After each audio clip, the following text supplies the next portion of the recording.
So, please welcome me in joining Dr. Hayley Passmore.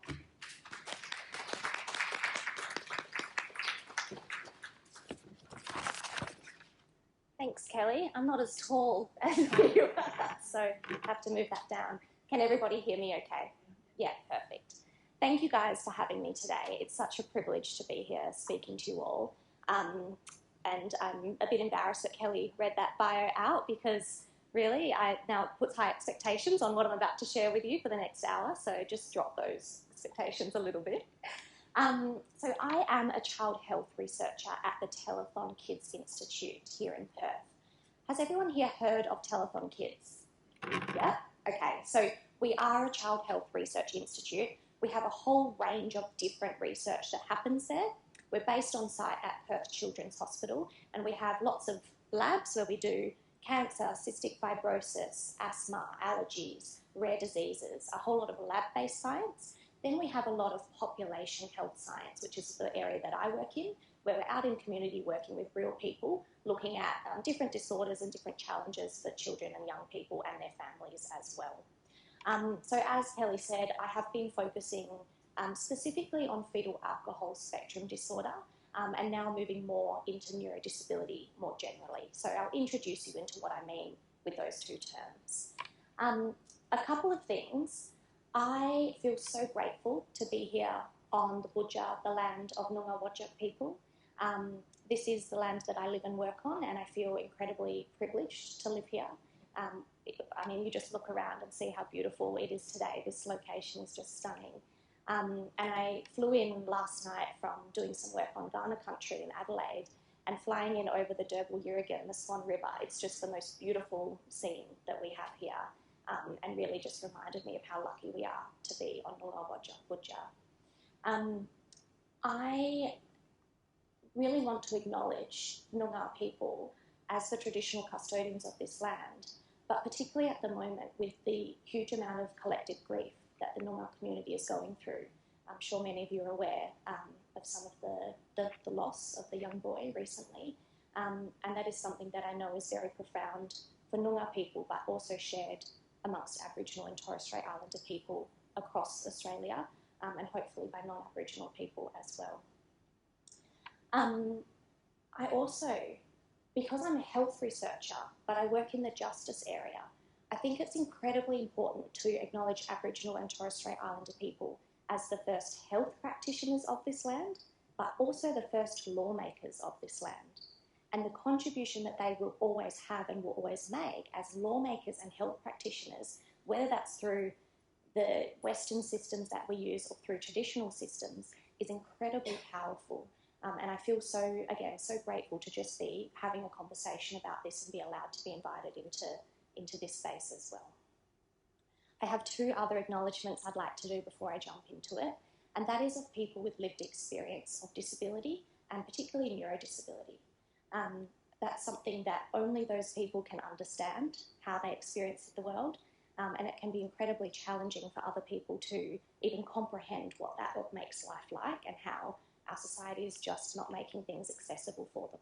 So if you do have lived experience, thank you for being here and thank you for being part of the conversation. The third one is clearly I am a white woman and I'm not culturally and linguistically diverse.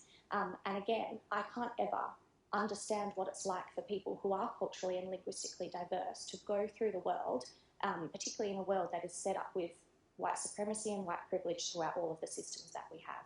So I do speak from my own experience and just acknowledge that I can't ever understand that from other people's experience. So the agenda for this morning is to introduce you to what I mean when I say neurodisability. I know this is the second session in your neurodisability series, so you did start off, I think, focusing on ADHD with Layla last time. So you've probably got a little bit of a good introduction into what we're talking about, but I'll tell you why I'm using that term neurodisability in comparison to some other terms. I'm then going to focus on one specific neurodisability, which is fetal alcohol spectrum disorder. And I'll tell you what that is and what it means.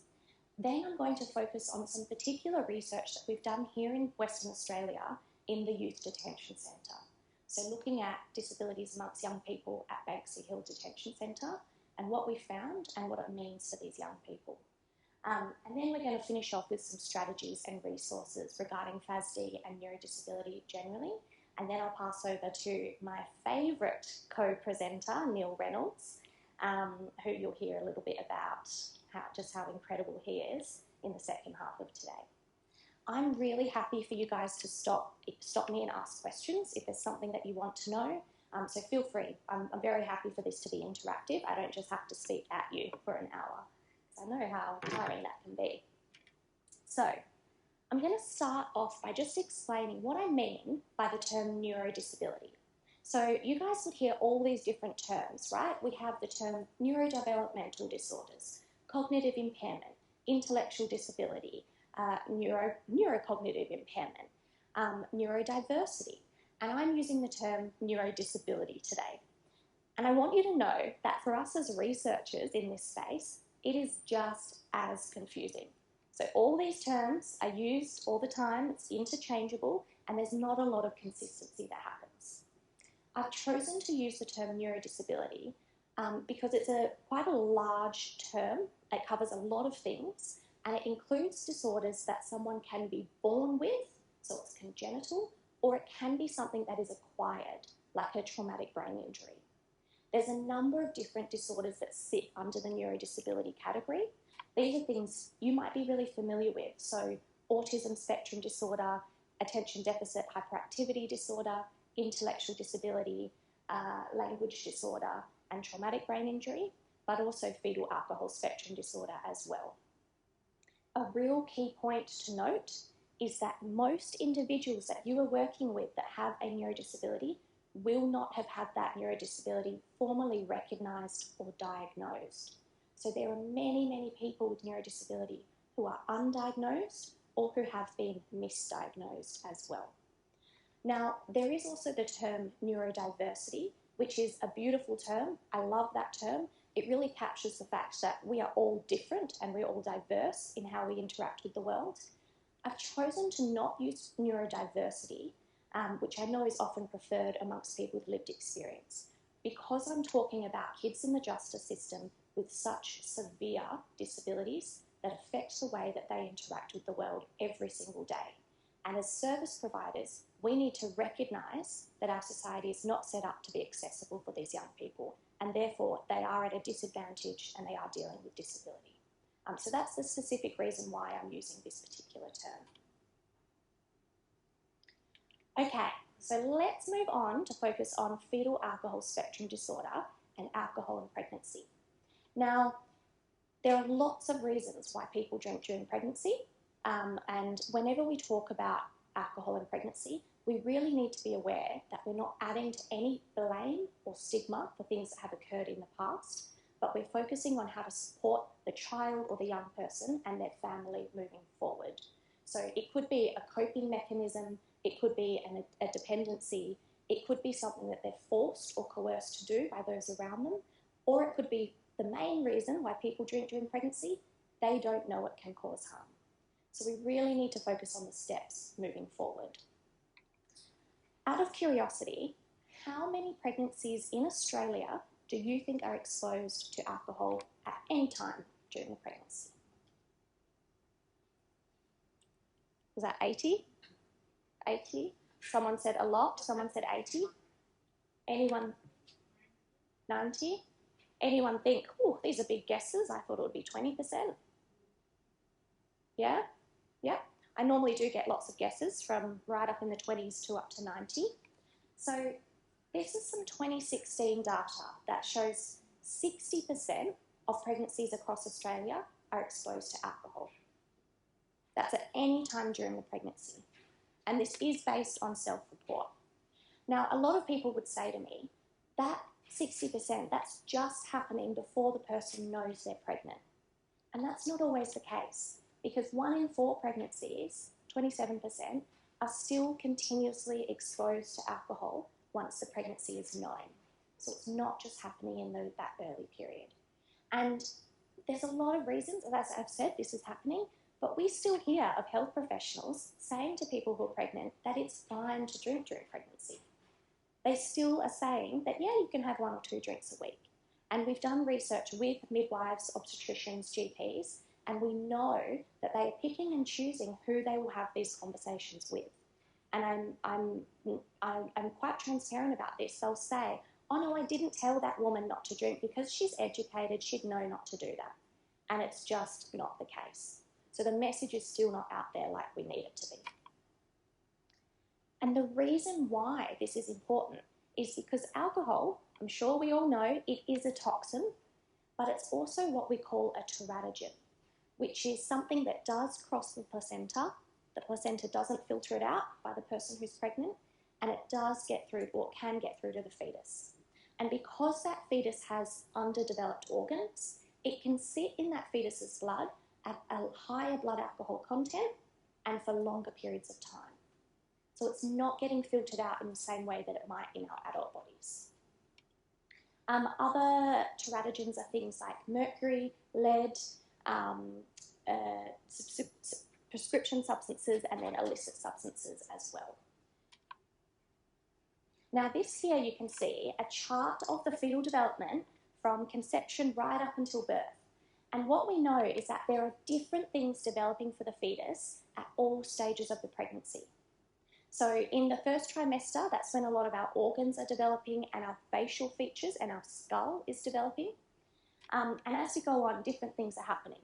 Now, the blue part that you can see shows a critical period of development for that fetus. The yellow part shows not as critical, but still developing. And the top line is our central nervous system, which includes our brain development. So our brain is developing the entire time of the pregnancy and beyond. And the message behind this is that there's no safe time to drink during pregnancy because different things are still developing throughout. And one of these things that can occur is obviously fetal alcohol spectrum disorder. Now, Ph.D. won't happen every time pregnancy is drunk during alcohol, but sometimes it can result in Ph.D. So as I've said, it is a neurodisability. It is similar to those other disorders like autism and ADHD, but we know the cause of Ph.D. and it is alcohol during pregnancy. For a Ph.D. diagnosis, there's lots of different things that we need to know about the young person. We need confirmation that there was alcohol exposure, so we can't guess about that, we need to know. We also need to know that there is severe neurodevelopmental impairment in at least 3 areas of brain function. And during a Ph.D. assessment, we will look at 10 different areas of brain function. So it's a pretty comprehensive assessment process, and we have quite a good understanding of how that young person is functioning, what their strengths are, and what their difficulties are. So we'll look at things like memory, attention and sensory processing, language and communication, your independent living skills, social skills, your decision making, your understanding of cause and effect, your processing speed. All of these types of things will go into the Ph.D. assessment. And for a Ph.D. assessment, they need to be impaired in what we call a severe range. So this isn't just a little bit of trouble, this is quite a severe level. So if we tested 100 kids the same age, they would get the 2 worst scores. And for some of the kids that I work with in Justice, they get the worst scores out of 1,000 kids the same age. So this is really at the pointy end of severe impairment. And I guess the main thing that we're talking about whenever we talk about neurodisability, but also particularly Ph.D., is that just because someone might look 15 years old does not mean we can expect them to act like a typically developed 15-year-old. So their chronological age, how many laps of the sun that they've done, is not always equal to how their brain is functioning and their developmental age. And I'm sure many of you who've worked with children and youth can see this, or if you have kids yourself, you can really see this, that sometimes we have expectations on children and young people that just aren't meeting their capability where they're actually functioning. Now, during a Ph.D. assessment, we also need to be really aware of other things that could be going on for the young person. So we want to know about their schooling history, their developmental history, their health history. Has there been head injuries or concussions that could have affected how their brain is functioning? Has there been extensive trauma or what we call adverse childhood experiences that could affect how that child is functioning? Because we know trauma changes the brain as well. So we look at what's going on for the child. We look at cultural considerations, keeping in mind that a lot of the tests that we use are not normed in different ethnicities and cultures, right? So they've been made with Western norms.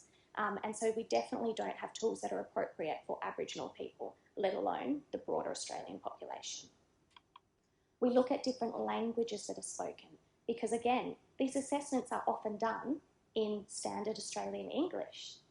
We're setting someone up for failure if we're assessing someone in a language that might be their fourth or fifth language. So we really need to be aware of different languages and make sure that there is translators involved in that process as well. And then, of course, we have to look how the young person is functioning on the day. If they're tired, if they're annoyed, if they don't want to be there, we're not going to get the best assessment results. So we have to be flexible as well, how we handle that process. There is a lot of variability that exists among kids with FASD. So we can have two kids with a FASD diagnosis who will have entirely different needs. We can also have a child with a FASD diagnosis today who might have different needs tomorrow. So there's lots of what we call interpersonal and intrapersonal variability. There's also often lots of coexisting disorders that can happen with FASD. So we do see kids who have FASD and autism at the same time. We do see kids who have FASD and ADHD and FASD and intellectual disability. But not all kids with FASD will have intellectual disability. And it's really, really important to be aware of that fact because a lot of people just assume that it's an intellectual disability and it might be other areas that they're struggling with. I've already talked about the need to look at trauma and brain injuries, but the other one is substance use. Because often kids with FASD, they're using substances as a coping mechanism, and we know that over time that can change our brain development as well, and we need to look at that in the assessment process. Now, when we look at how many kids have fetal alcohol spectrum disorder across Australia, the truth is we don't know. There's never been a widespread mainstream study done to look at how many kids have it in this country. There has been a really large one done in the US, which found that between 2 and 5% of their kids in primary school had FASD. So that is more common than autism spectrum disorder. So this is definitely something we need to be talking about. There was a study done here in Western Australia in the Kimberley region in the Fitzroy Valley. That was led by two local women, June Oscar and Maureen Carter. June Oscar is now our country's social justice ambassador, and both just phenomenal women. They led that research and they led that project and invited researchers to come in to the Fitzroy Valley, and it looked at how many kids had FASD in that area. They assessed all kids who were born between 2007 and 2008, and they found 19% of their children in that area had FASD. So it's an incredible piece of research and has gone on to a number of different community initiatives like a women's resource centre and like prevention campaigns, as well as the restriction of full-strength takeaway alcohol. But this is just not representative of what's happening in other areas of Australia, and we still don't know how many kids in our primary schools everywhere might have FASD. The truth is, though, that FASD can exist wherever alcohol is available and wherever alcohol is consumed during pregnancy. So it does not discriminate by your ethnicity, your socioeconomic status, your geographical location, your age, any of that. And even though our health professionals might only ask some particular people, they might particularly target questions about prenatal alcohol exposure, it's just not the case.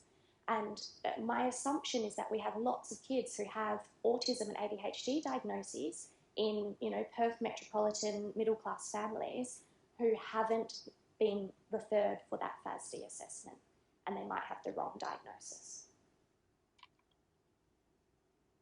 We do know that FASD is particularly highly prevalent in some populations.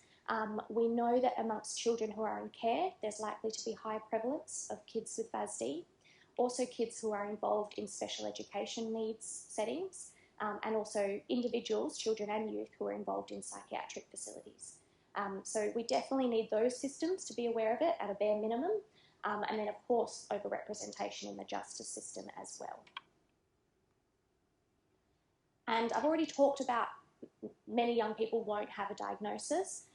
There was some international data that it looked at children in care, in foster care and in other child welfare settings. 86% of their kids with FASD had never been identified before with FASD. So it really is hidden, and we definitely need more awareness.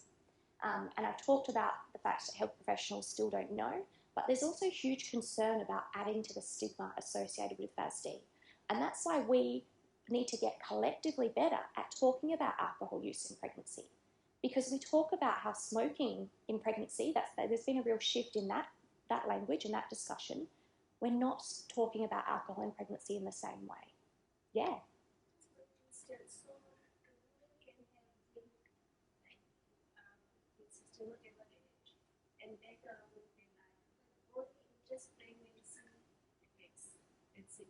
Yes, so only if the alcohol was drunk during pregnancy can it be called fetal alcohol spectrum disorder. Yeah.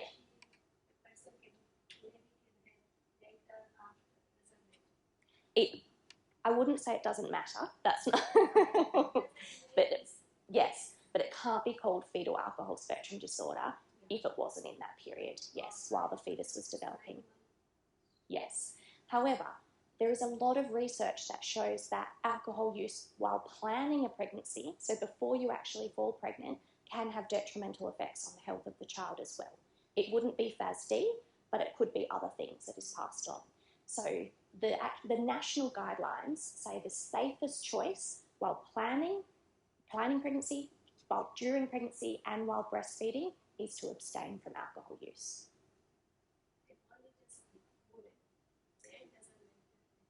Excellent question.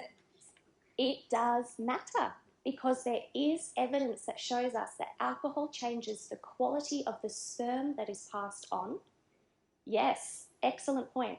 Now, while that wouldn't be fetal alcohol spectrum disorder because it's not affecting the fetal development, it can. There's been a study done, and I loved this study because it isn't just on women, it's on everybody. It changed the intellectual levels and some particular anxiety disorders as well. So it's definitely something that we all need to be talking about. And while planning pregnancy, we all need to be aware that alcohol is changing our body and is changing our genetics and therefore our epigenetics, what we're passing on to future generations.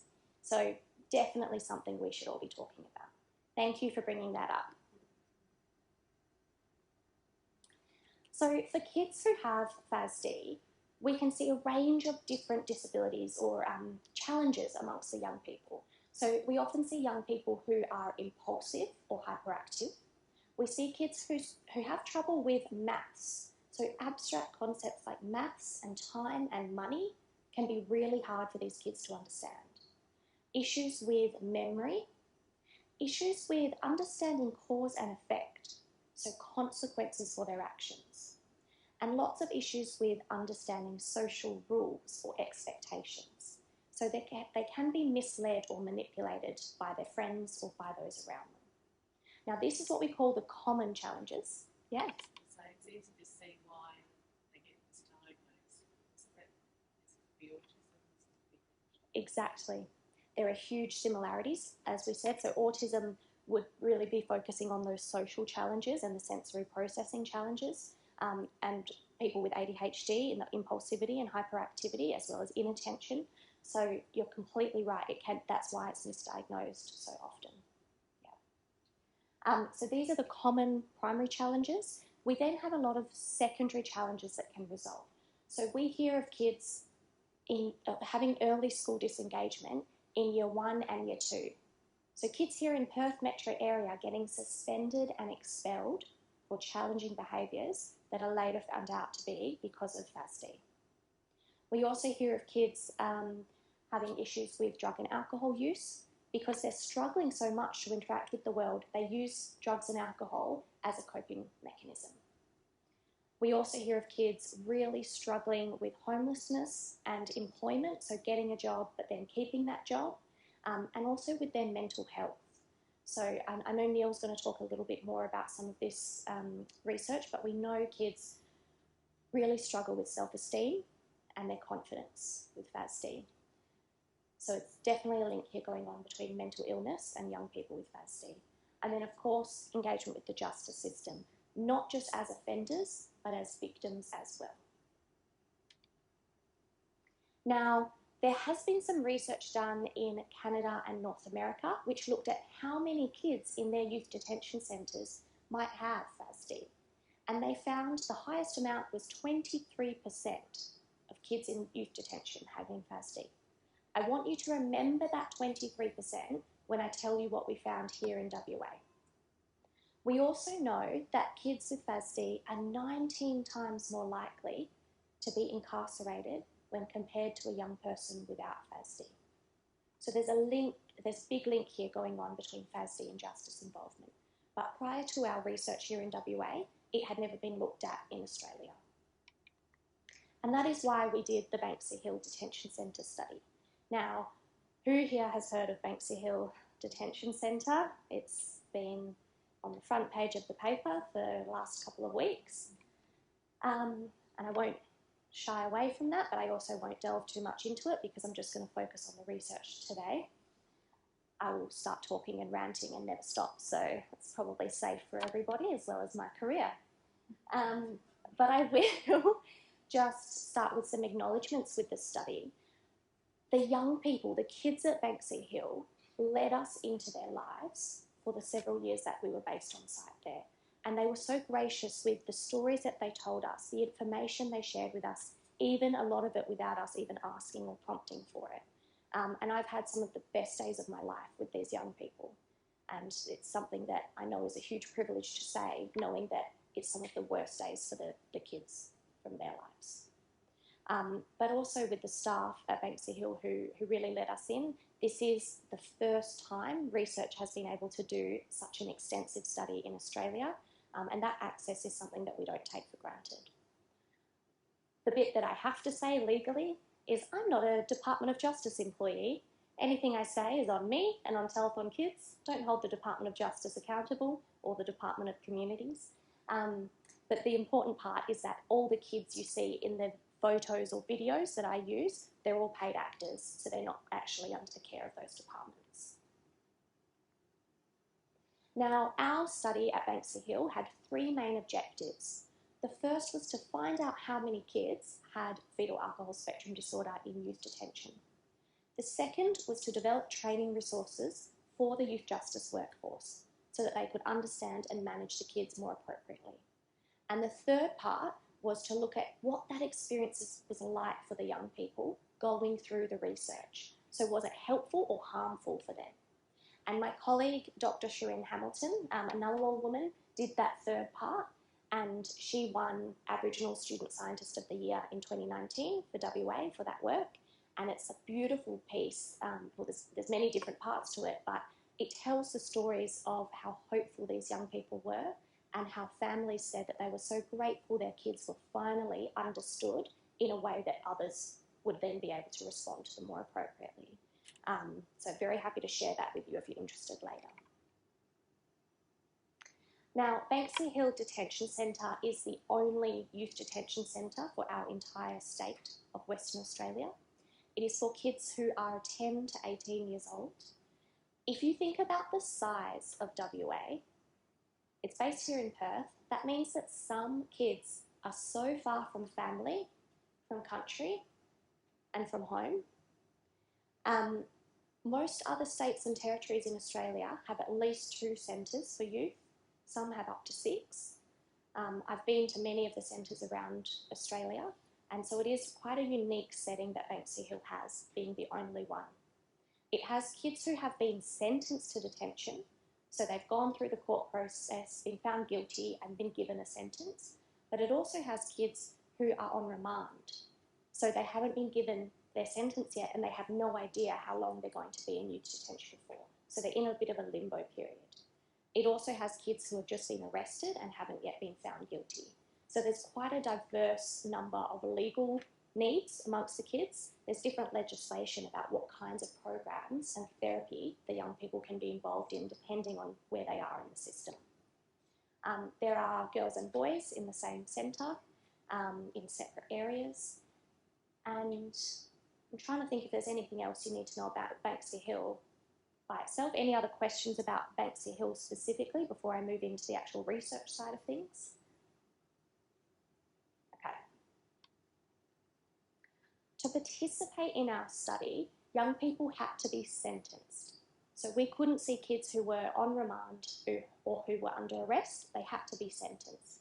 They had to have at least 2 weeks left on their sentence so that they could go through our entire research.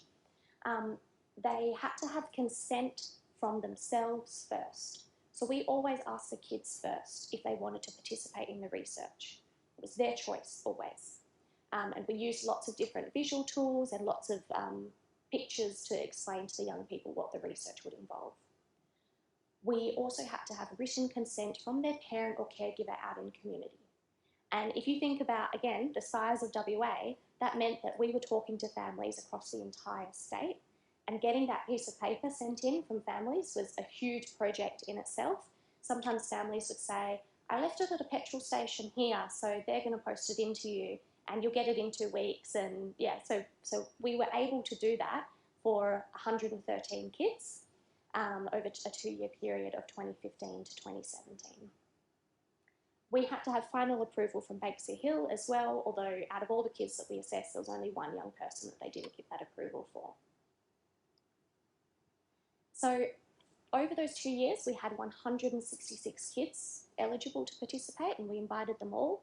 Most of them said yes, only 12 kids said no. Most of the kids would say, yeah, it will get me out of school, and I don't want to be there, so happy to come along and be part of the research. Most families and caregivers said yes, and for those that we couldn't get that consent, it was mostly because we couldn't find them or contact them in the first place. 99 young people underwent our full assessment process, and I'll tell you what that is in a little bit. It was a representative sample of the young people at Banksy Hill, so it's mostly young boys at Banksy Hill, 93% males in our study. The average age was 16, and the youngest in our study was 13, even though there can be 10-year-olds in the centre as well. And it was 74% Aboriginal kids in our study. And the population at Banksy Hill sits on average at around 75% Aboriginal kids. So again, our research population really represented what was happening there on the floor, on the ground. WA has one of the highest overrepresentations of Aboriginal young people in our youth justice system, and it's incredibly shameful. You can see here from the map where young people came from, so 50% from Perth Metro, and then the rest a real mix from all over from Kimberley, Pilbara, Great Southern, Midwest, everywhere in between. Now, the assessment process that we undertook was quite comprehensive. So we used the gold standard of assessing kids for FASD. Now, this involved them seeing a paediatrician who did an overall medical assessment of the kids, but was never allowed to take any fluids, so no blood, no saliva. So it was just from looking and talking, looking at the young people and talking to them. We then had neuropsychologists, we had speech and language pathologist, and occupational therapist. Now, we worked really closely with interpreters throughout this process to make sure kids were always assessed in their first language. And I'll tell you a little bit more about the languages in a moment. We also had a research officer who collected a lot of that background information that I spoke about earlier, so their schooling, their health, their substance use. We weren't allowed to ask about trauma. The Department of Justice didn't want us to, but kids disclosed so much trauma to us just in conversations. And just from the paediatrician mapping out a family tree, the trauma and the adverse childhood experiences came through at extreme scores, even just through things that she didn't even ask about. Now, this is the interpreting service that we used. So at the time, they were called the Kimberley Interpreting Service. They're now called the Aboriginal Languages Interpreting Service of WA. I highly recommend this service. They were absolutely amazing and they do incredible work. and you can check out their website. But we were really grateful to be able to work with them and have them involved in our assessment process. And my colleague Natalie Kippen, who was our speech pathologist, she has written reports about the language differences amongst the young people. So of that 99 kids who underwent the full study, there were 8 different first languages amongst those kids. So Standard Australian English and Aboriginal English were the most common, but there was a range of other languages that were mostly from regional and remote Aboriginal communities across Western Australia. Now, Aboriginal English is a standalone language with its own grammatical structure, and many people aren't aware of this. They think it is slang, Standard Australian English, but it's really not. It's its own language. We had overall 19 languages identified amongst that population of young people. And while I said that 74% of the kids in our study were Aboriginal, the other young people were really a range of other minorities from Asian, African and Polynesian backgrounds as well. And 31 participants were multilingual. So Standard Australian English might have been that young person's 5th language. And often the kids weren't even aware of how many languages they spoke. So our speechie and the interpreter would ask them, and they'd go, oh, I just speak English and X, whatever the other language was. And then the interpreter would start speaking to them and go, oh, hold on, you're speaking another dialect. Oh, no, you're speaking another one. And the young person would find out that they might have 4 different languages that just came so naturally to them, and they just code switched so easily depending on who they were speaking to in their community. They didn't even know. They'd never stopped to count how many languages. And that is a huge strength of these kids. That is something that needs to be fostered and supported. And I remember when we did a feedback, particularly to one grandmother, and the interpreter and one of our health teams said they are so strong in their first language. The grandmother started crying instantly because that was all she wanted. She just wanted that language passed on, and she was so incredibly proud that that was the #1 strength of this young person.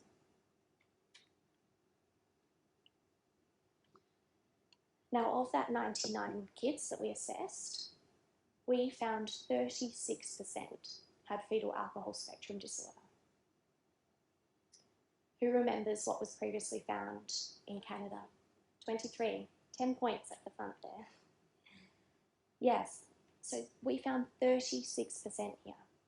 So that means that here in WA, we have the highest amount of Ph.D. that has ever been found in a justice setting worldwide. And this 36% is likely an underestimate. Because we were a research study, we had to be very conservative with when we gave a diagnosis, and it's likely in the 40s or higher. But there's a number of young people who are just on the cusp or might have all the criteria except one. We couldn't give it in that setting, so we had to be really strict with that.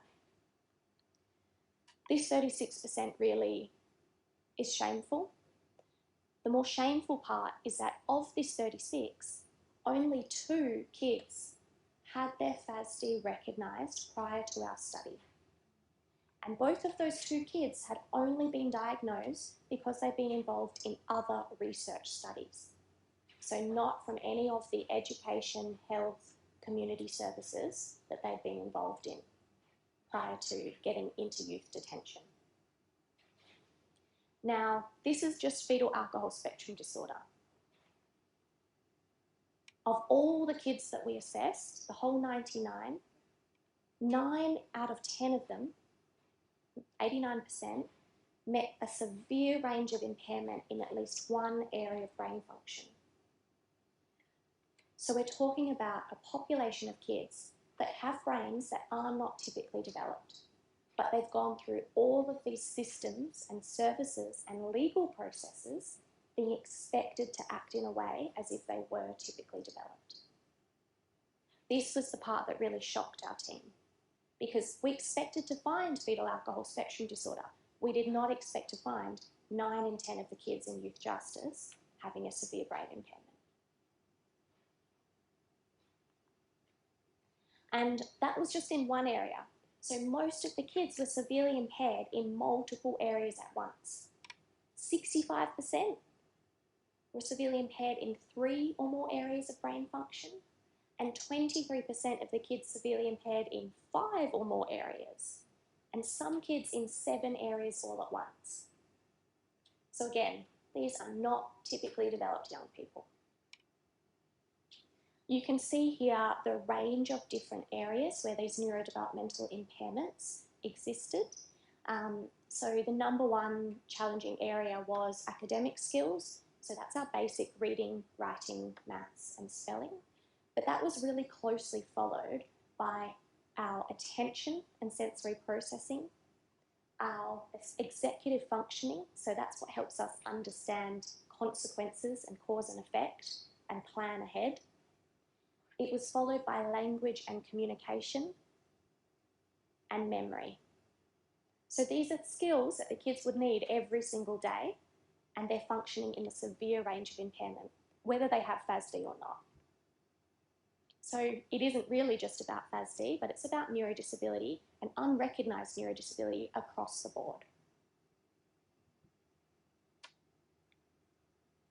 Now, I introduced you earlier to these 3 main objectives of our study.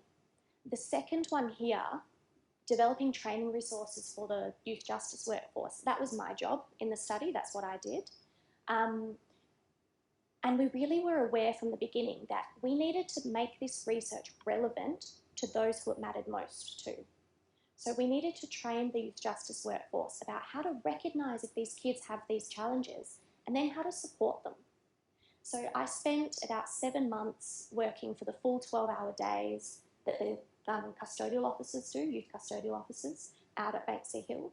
I was given permission to shadow and observe the staff across all areas of the centre, so with the young girls, with the young boys in some of the most high-risk settings, as well as some of the self-care areas and everywhere that the centre had. And that was about me getting to build a relationship, not just with the young people, but also with the staff as well, to ask, what kind of training about neurodisability would you be receptive to? Would you be open to it? And they overwhelmingly said, yes, we want training about neurodisability, we've just never had it before.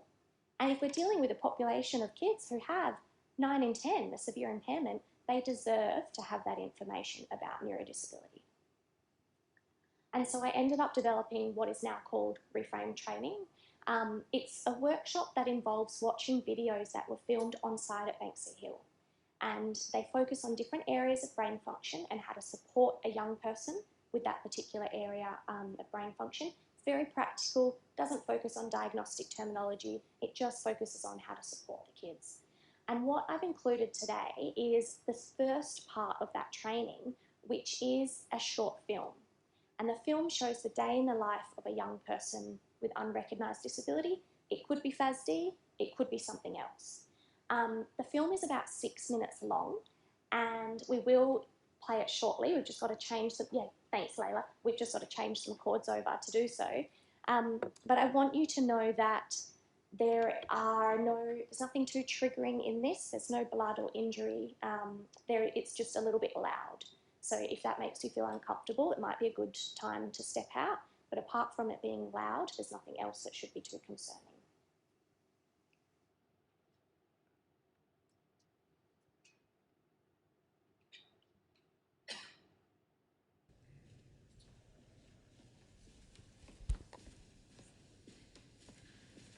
Step back, Cody.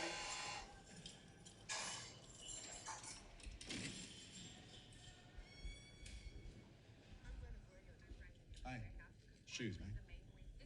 Dude. Come on, mate. Shoes and badge. Remember, we went through this yesterday.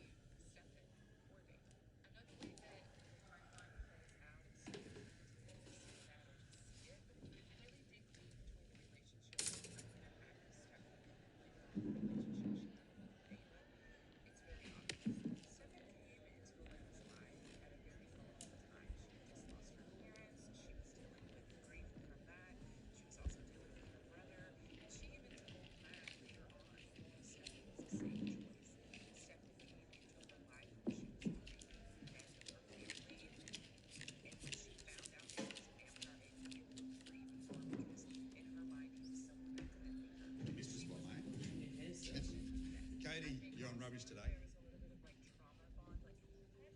Don't forget to tie it.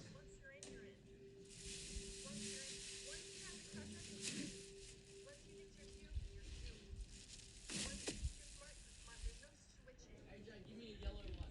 AJ, we don't have any more. Pass it here. Pass it here.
Sir?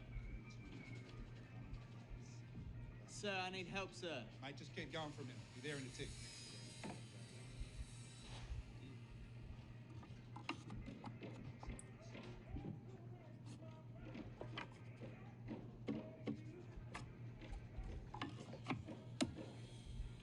bit longer? Is that the same distance? Sir! Mate, 5 minutes. No, so where else? 1. 2, there's another. Sir! Mate, just chill. 5 minutes, okay?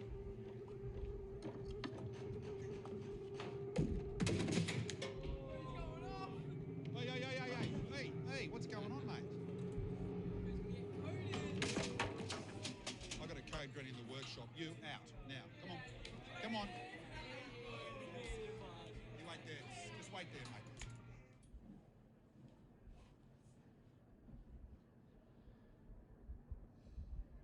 What's going on, mate?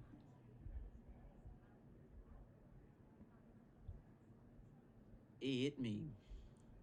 I pushed it. Come on, mate. We both know that's a lie. You're the one that took a swipe at Reese. I saw it didn't provoke you or help you unless you tell me what happened. Okay, let's just start again. From the beginning, just one thing at a time. He laughing at me. What's going on? You should have come. Mate, 5 minutes. He pushed me. I called you. Mate, just chill. 5 minutes. Pushed it off. Made me mad. Hey, mate, that's enough. Take some time out, buddy.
So that video kind of, sorry.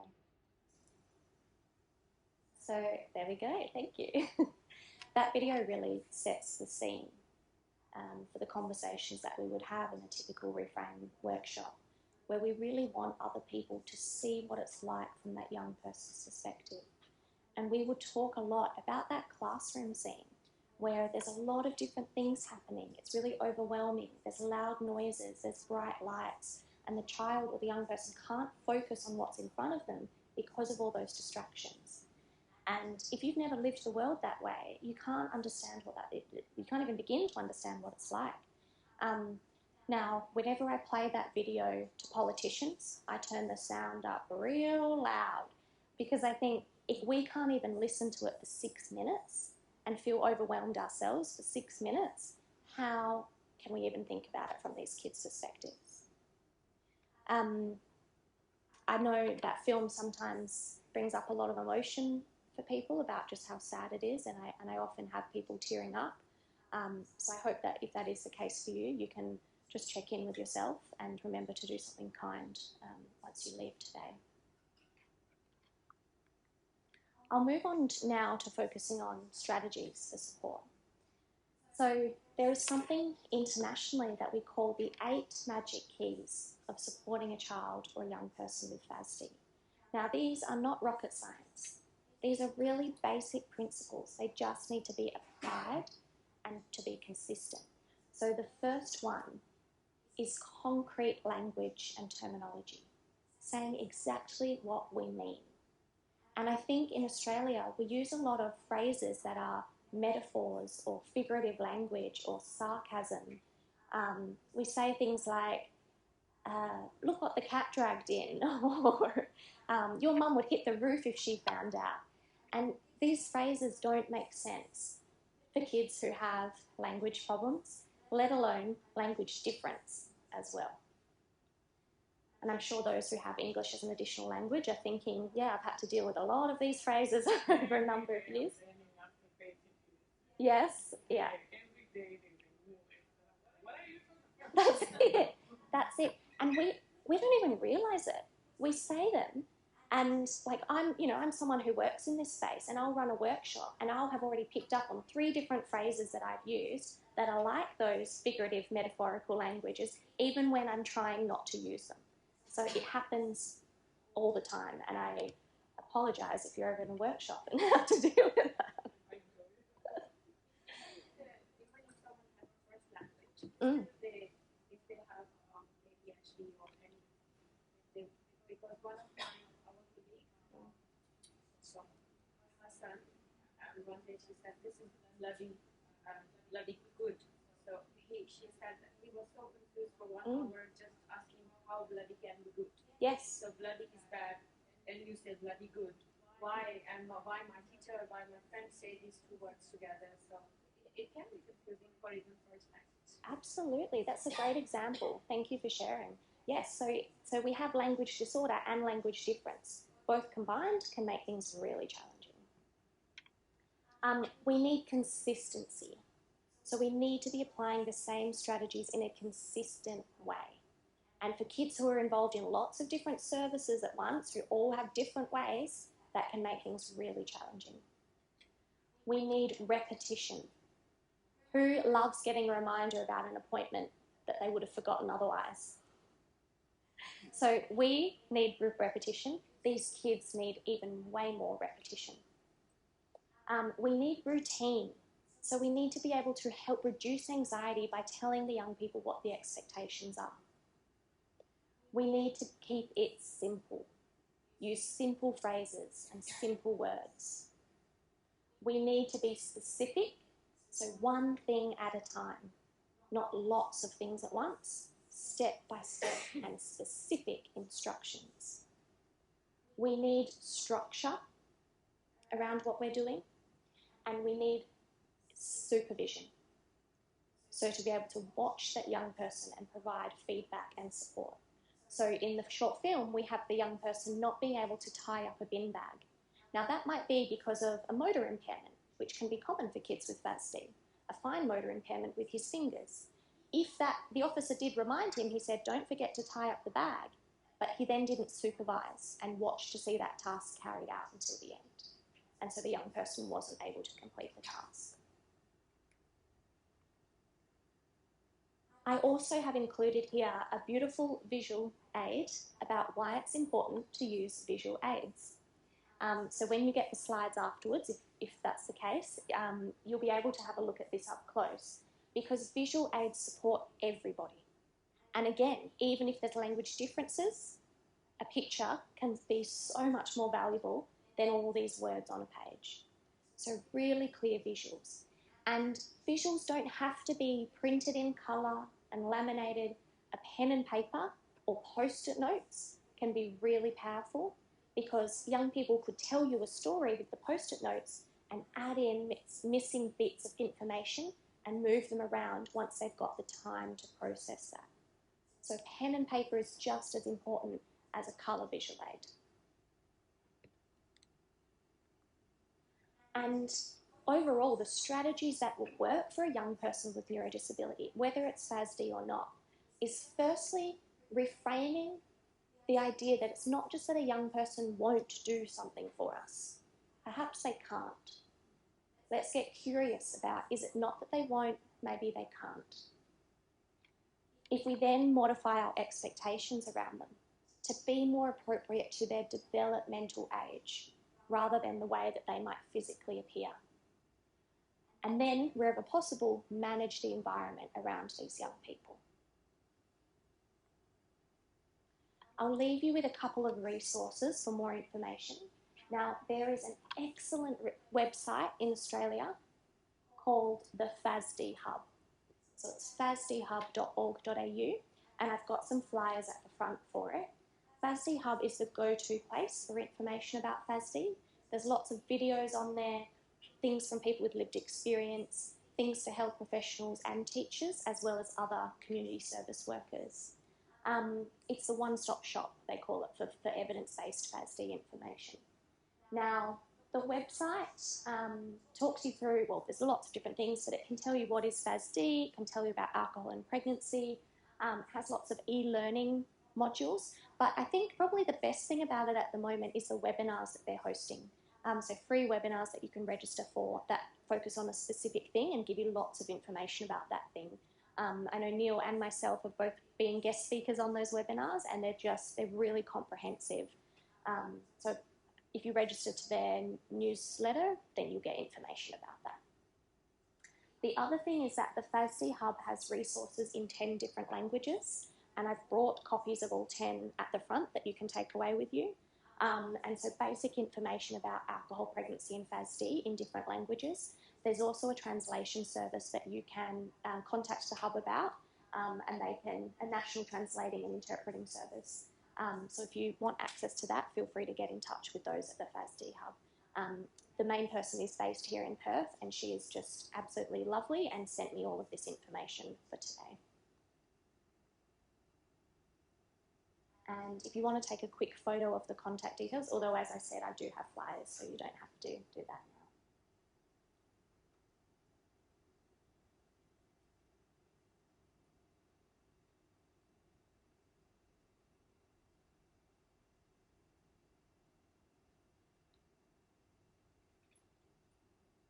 All done. There is this book freely available to download as a PDF version as well. Now, this was developed by some of our colleagues in the Kimberley region of WA. It was originally developed for educators, but it is so helpful for many people, even outside of education. So I know police officers who use this book and who have it in their police station and refer to it. It covers FASD and complex trauma as well, and there's lots of practical strategies in it. So you can find it on the FASD Hub and download the PDF for free, or you can purchase a hard copy that they'll post out to you. And finally, look after yourselves in the process, because working in any space where you're supporting individuals in community, in your work, in your personal or professional life with neurodisability who are facing all of the oppression that our systems have set because they're not set up in an accessible way, it can be really challenging. And just make sure that you're also checking in with yourself along the way, because we're our greatest resource. And if we've got nothing to give, we're useless to other people as well. So please make sure you do something kind for yourself after hearing this kind of information today. I will leave it there with our links up there to information about Reframe and other websites. I think what we're going to do is take a little break now, and then we're going to come back and hear from Neil and also watch a short video about Neil's family as well. So I think, oh yeah, sorry, questions. Yes, absolutely. Adoption process. Mm. Is the adopting family giving you this tip of the So yes, Neil can talk you through that from his own personal experience. Yes and no.